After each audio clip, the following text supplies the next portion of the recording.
Obstructions, you know, if you're driving by, you know, objects in your way, can you imagine that would be something that would help you or hurt you identify someone that you thought you saw?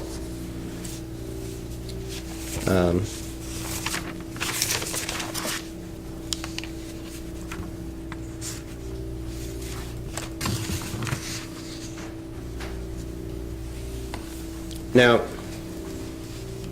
in America, one of the most important constitutional rights, or a very important one, and I know you admitted to speeding, but everyone has a right to the Fifth Amendment, to take 5, to not testify. Does anyone here feel that if my client doesn't testify, that he should have to get up and testify and tell him what happened, and you want to hear it from him, and if you don't, boy, that's prejudicial, and he must have done something if there's other witnesses that are going to testify? Does anybody feel compelled or will hold that against him if he doesn't testify? Yes, ma'am. Hold it against him, but it's probably not mine. If it came to that, you'd wonder why? Probably. But you wouldn't hold it against him? No. Okay.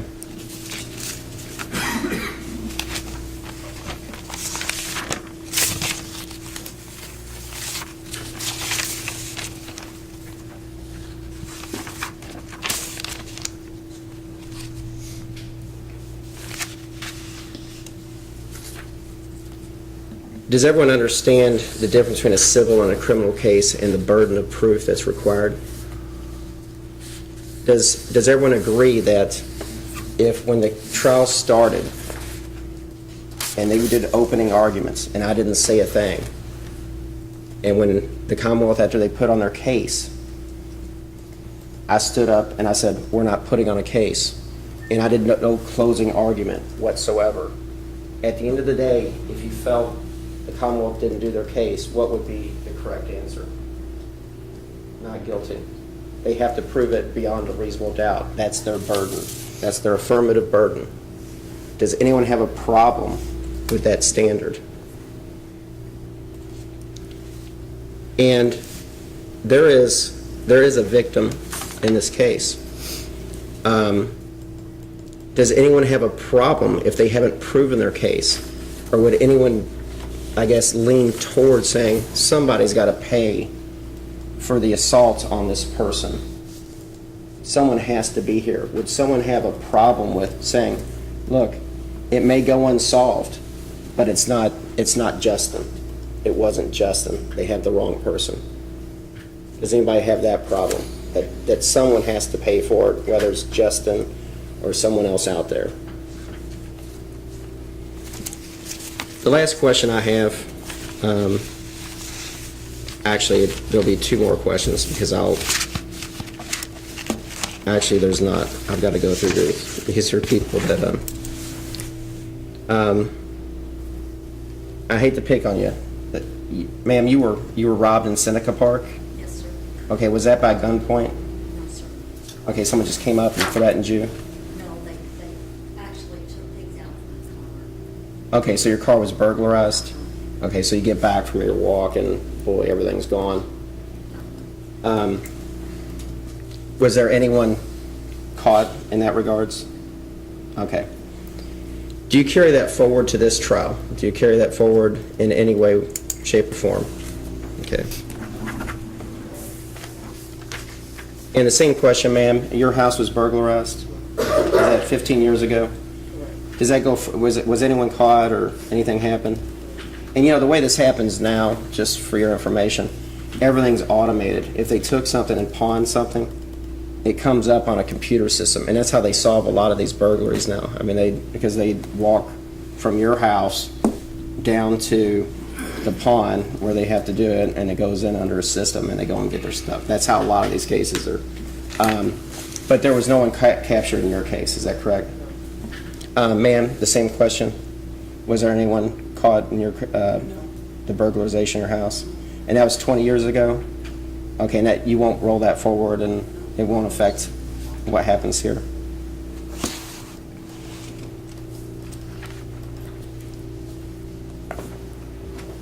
438-513.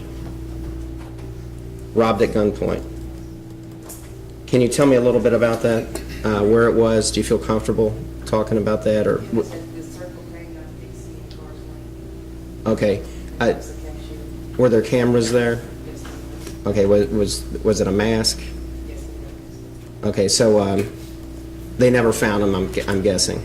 Okay, does that go forward being a robbery? Because this is a robbery case. It does go forward. It affects how you feel.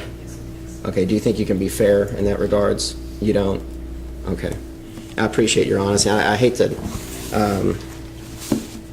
talk about bad things and pry into your what's happened to you.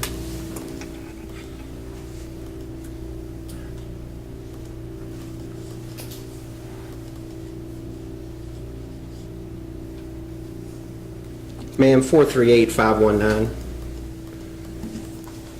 Is it, you say you're Christian and you can't judge, that's what you had stated earlier. Is it something that you just don't like to do, or is it something that you can do in order to help fulfill your civic duty? I mean, someone has to, we have to have jury trials, and, you know, even federal court's the same, it's 12 people. They'll probably sit 13, someone will be struck. But as a civic duty, it's something that's important. It's something that's necessary in America. In regards to that, is it something that you can overcome and you know, follow your civic duty, just follow the law?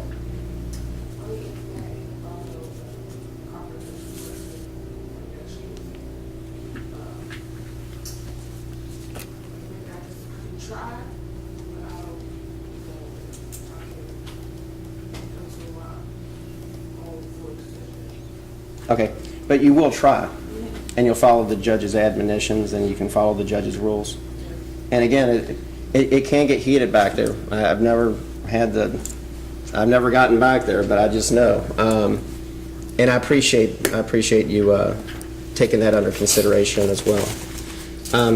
The last question is the general question, and I'm sure I'm not going to get any answers, but is there anything that I've mentioned or didn't touch on or just skipped over that someone would like to bring up about the process of the trial, about how it goes, about anything that would just bother you in regards to how we proceed forward?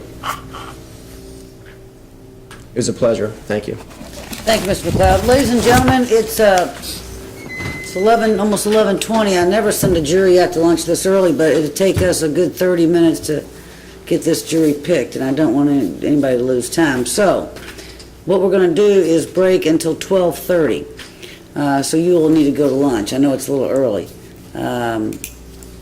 You'll need to come back up here to the 8th floor by 12:30. Don't go back to the 2nd floor. Make sure you come back up here out where you gathered before, and the sheriff will bring you in when we're ready for you, and that hopefully will be exactly at 12:30. Now, I'll give this admonition every time I break in this trial, and that is you are not to discuss this case with each other or with anyone.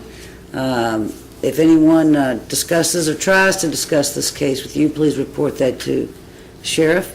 The attorneys, the parties cannot talk to you either. They're not being rude. They're just not allowed to do that as well. So have a great lunch. At 12:30, please be back out front here. See you then. I hope it's nice outside.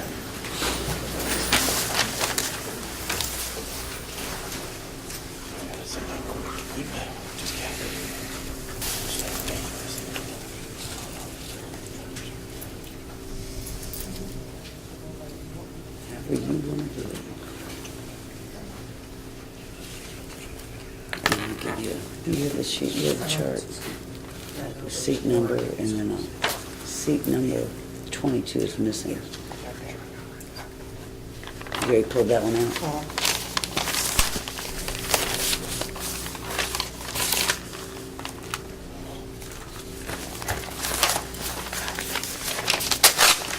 That's the worst part of the trial. It's my least favorite.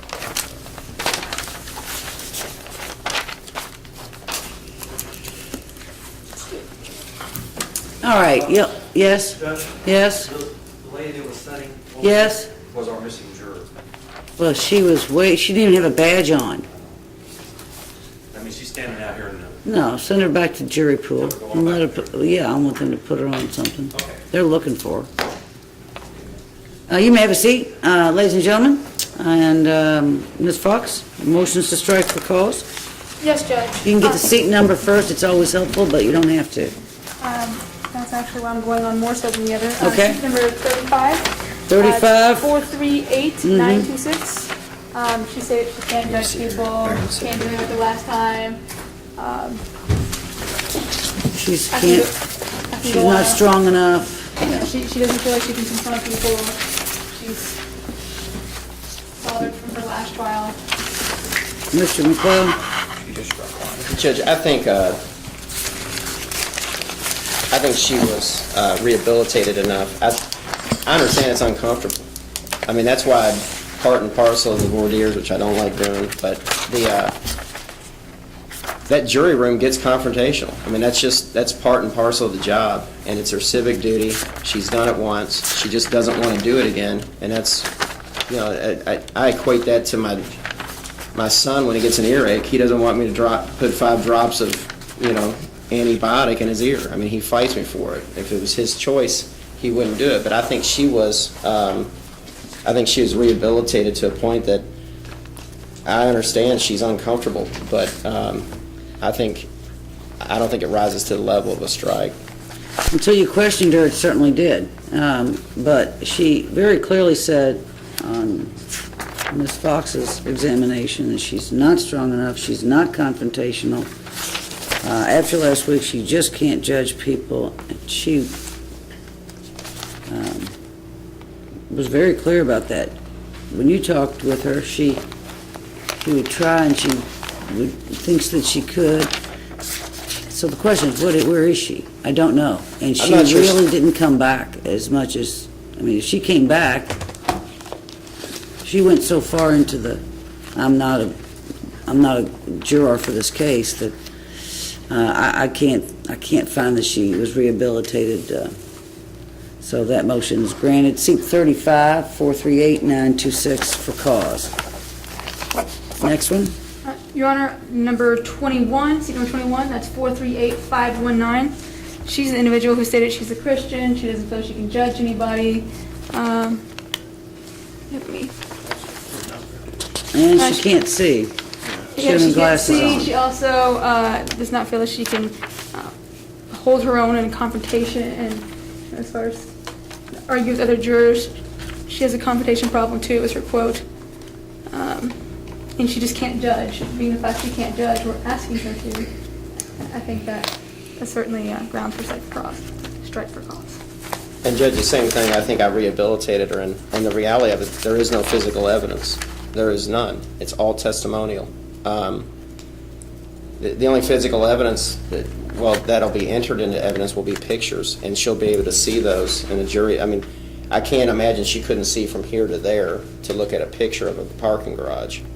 But when I went into it and explained the system and articulated why she was necessary, I think she came off of it. I think it's a way.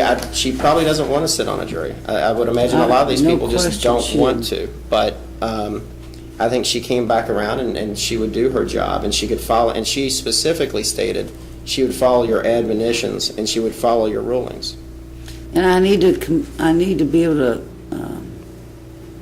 pair that with, I can't judge people, only God can, I'm Christian. And then she's flip-flopped. So that, now I've got opposite opinions from this woman, who throws the I can't see either on me. Not that I can't see. I don't have my glasses, so I won't be able to see physical evidence. And that concerns me. I felt that she just wanted to get out of it. But I do heard too. what she said. And she's not confrontational. She did a good job of trying to get out of it.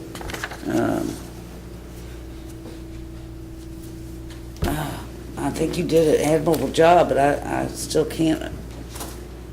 You can't say this is green and then on cross. Well, I thought it was really more white.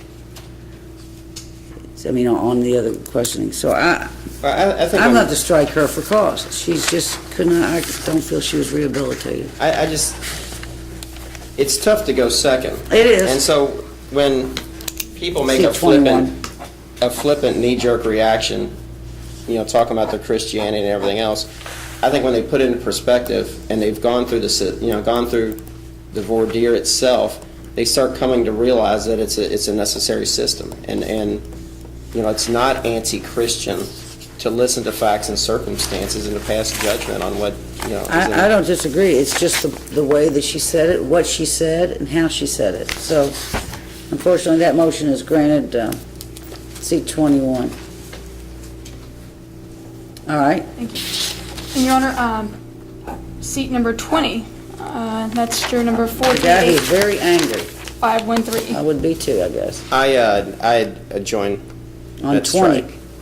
20. Seat 20, is it 20? Seven. It's 2-0, the lady There's that was... 17. I was talking about 20. I'm talking about Oh. the angry guy. The angry guy, seat 70, the victim. Right, 17 was the one who got held at gunpoint and Yeah. was just mad. I thought, is that who you're talking about? That is not. That's Are you going to 17. move on that one? On 17? 17, let me see. He said he's still angry, not objective. I think that's probably a fair one Yeah. for me to agree with. 17 is stricken for cause as well. I'm sorry, 20 is what you're looking at now, correct? Yes, Your Honor. It's the 438-513. It's the woman who I believe was a At clerk the, or something at a store. Yes. I'm in agreement. number, seat 20, 4, 3, 8, 5, 1, 3. Let's see here.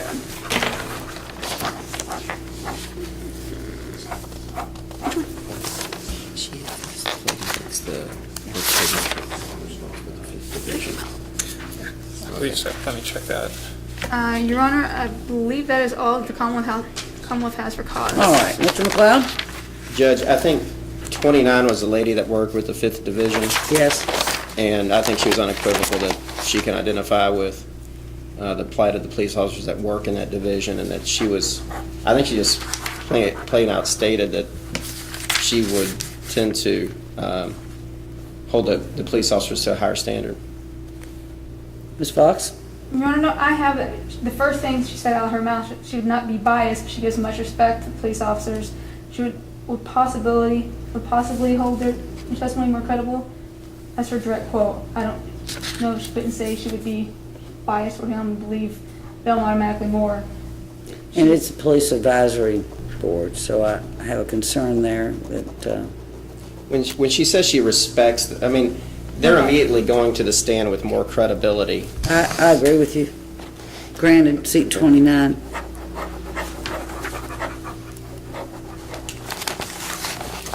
Any others? Over here.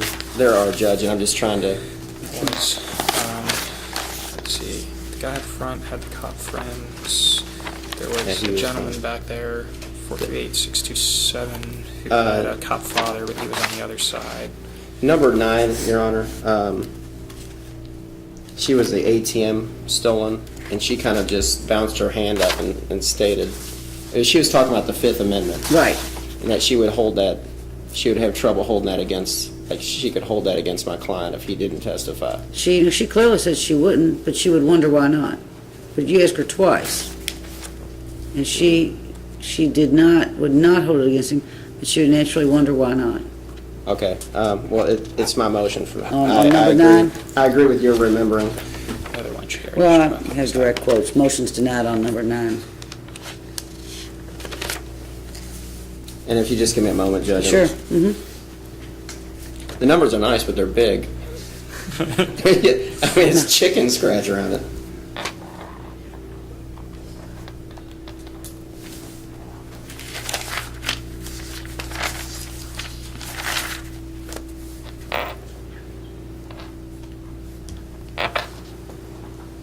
I don't know, and this is just an open discussion, number 26, he works for the beverage industry, but would hold it against someone drinking? I He's less tolerant of people who get in trouble when they're drinking. Now, he doesn't know anything about the facts. No one went into who, how, and what. But I was just confused by what he You was, might want to sell something else, I don't know. right, like, I don't know, I mean, he doesn't bother me, but he just confused me. No one's moved on him. Are you moving to strike him? I will agree if you want to, if not, then that's fine too. I mean, I think he's kind of a loose cannon, can go either way. I don't really know if he was able to. I seriously, I'm not making a motion on it.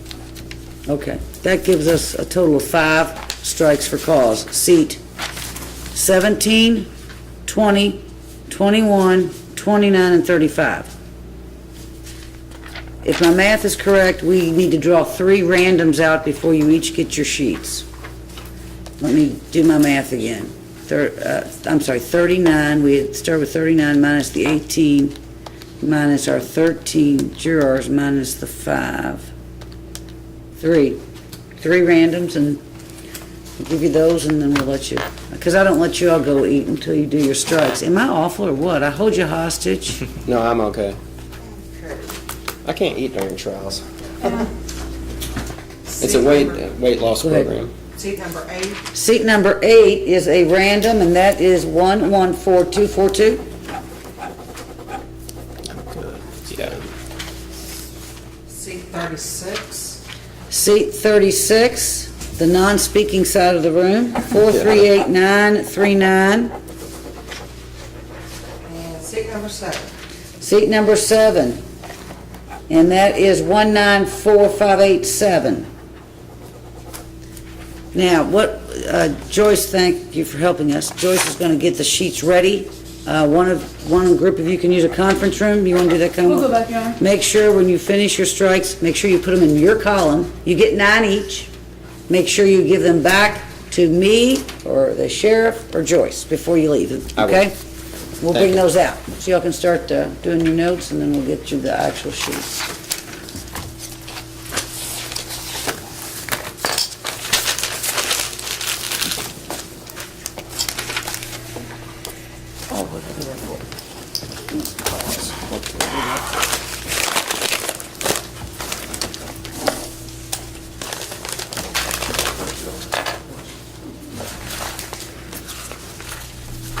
And Judge, before we see the jury, I need to set up the party. I've never fought this before. It's not hard, because you're a techno geek kind of guy, aren't you? So you know what you're I can doing. figure it out, but I'll need just a minute to figure Sure. it out. So I can help you with it. Oh, maybe.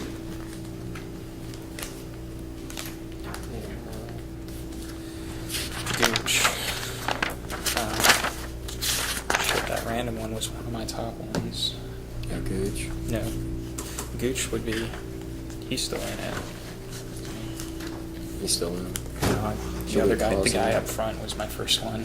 Yeah, I it was would've- yeah, that was a good parameter. But do we leave Gooch on? I don't know. Somebody's supposed to be coming up to get it, and they never have shown up. Of course they haven't. What's His his first brother statement like? was about credibility. His brother's, You know, he's trying to say Miss I'd Carmona say. told him 9:45. No, no, I don't. they're headed, I'd say, but probably a Straight little laced. biased toward victim And then what? Yeah. rights. Then he tried to hand I mean, it between the clinic and working for county attorney, I think he Oh, never no. was, more Joyce, what I victim do rights. is, But, Robert does. but still a fair I'll say, player. okay, the type. first one, he'll say the number, Sure. and I'll repeat the number. You know, and then, that way. So who does the oath? I already did the oath to begin with, and I'll do the oath. Good. Okay. Yeah. We've already marked the I can do randoms. it. Oh, yeah. Freaks me out. Oh, no. So we get 9 strikes, right? That's what she said. Okay. Is there anybody that you picked out that's still in there? Yeah, Jason. Yeah, those are the ones that are marked out, so you can compare if you want.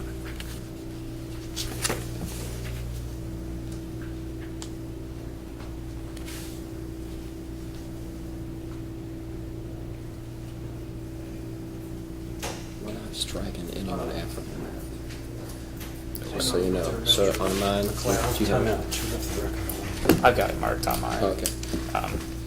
The the letters at the bottom here, white female, black female, white male. So the second letter is male or female, first is Okay. whether black or white.